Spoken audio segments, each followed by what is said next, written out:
Assalamualaikum warahmatullahi wabarakatuh. Perkenalkan, nama saya Dansah, dosen penginput Pak Akis Suliansah.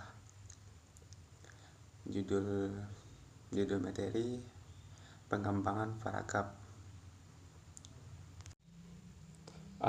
Latar belakang. Paragraf merupakan suatu karangan yang paling singkat. Dengan adanya paragraf, kita dapat membedakan di mana suatu gagasan dimulai dan berakhir.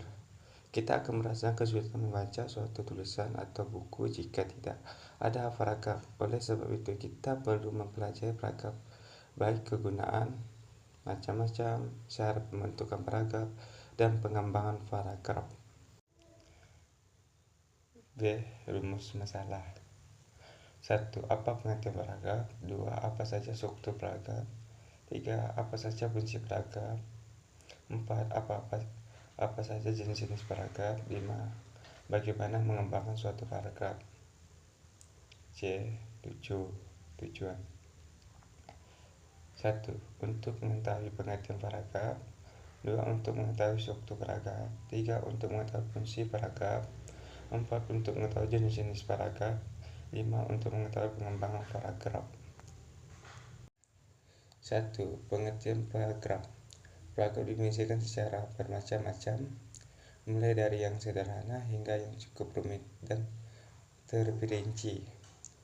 Pertama, perlu disebutkan bahwa paragraf sesungguhnya merupakan sebuah karangan mini.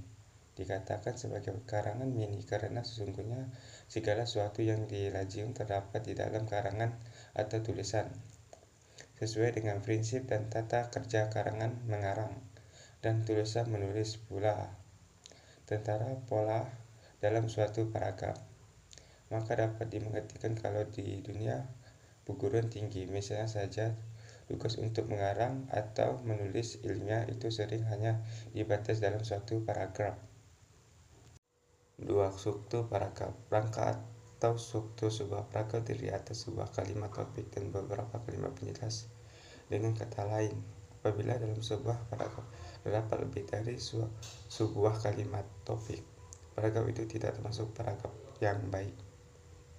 Kalimat-kalimat di dalam paragraf itu harus saling mendukung, saling menunjung, berkaitan satu dengan yang lainnya. Kalimat topik adalah kalimat yang berisi topik yang dibicarakan. Pengarang meletakkan inti maksud pembicaraan pada kalimat topik karena topik paragraf adalah pikiran utama dalam suatu paragraf. Kalimat topik merupakan kalimat utama dalam paragraf itu. 3. Fungsi paragraf. Membagi fungsi paragraf menjadi 6, yaitu 1. Sebagai penampung dari sebagai kecil jalan pikiran atau ide pokok seluruh karangan. 2. Memudahkan memahami jalan pikiran atau ide pokok. 3. Memungkinkan pengarang melahirkan jalan pikiran secara sistematis. 4. Mengarahkan pembaca dalam ikut alur pikiran pengarang serta memahaminya.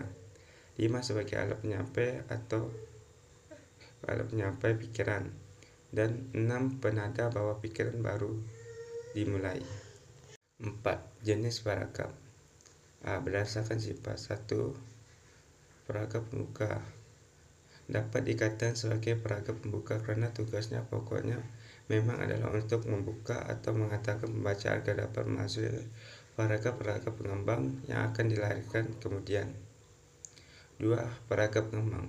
Paragraf pengembang atau paragraf isi sungguhnya berisi inti atau esensi pokok beserta seluruh jabarannya dari sebuah karangan tulisan itu sendiri. 3. Penutup. Paragraf penutup bertugas mengakhiri sebuah tulisan atau karangan. 5. Pengembangan paragraf. A. Pengembangan alamiah. B. Pengembangan deduksi dan induksi. C. Pengembangan analogis. D. Pengembangan kualifikasi. E. Pengembangan komparatif dan kontradiktif. E. Pengembangan sebab akibat. Simpulan paragraf adalah satuan bahasa tulisan terdiri dari beberapa kalimat. Kalimat-kalimat dalam paragraf itu harus disusun secara runtun atau sistematis sehingga dapat dijelaskan hubungan antara kalimat yang kalimat satu dan kalimat lainnya dalam perangkap itu.